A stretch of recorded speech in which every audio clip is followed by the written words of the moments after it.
يا أيها الذين آمنوا أوفوا بالعقود أحلت لكم بهيمة الأنعام إلا ما يتلى عليكم غير محل الصيد وأنتم حرم إن الله يحكم ما يريد.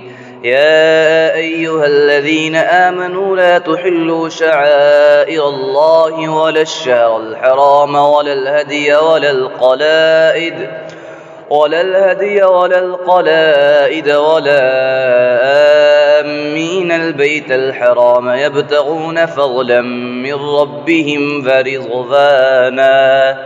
وإذا حللتم فاصطادوا ولا يجرمنكم شنآن قوم أن صدوكم عن المسجد الحرام أن تعتدوا وتعاونوا على البر والتقوى ولا تعاونوا على الإثم والعدوان واتقوا الله إن الله شديد العقاب.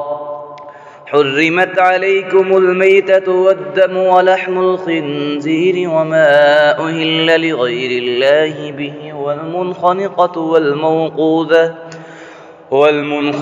والموقوذة والمتردية والنطيحة وما أكل السبع إلا ما ذكيتم وما ذبح على النصب وأن تستقسموا بالأزلام ذلكم فسق. اليوم يئس الذين كفروا من دينكم فلا تخشوهم واخشون. اليوم أكملت لكم دينكم فأتممت عليكم نعمتي ورضيت لكم الإسلام دينا.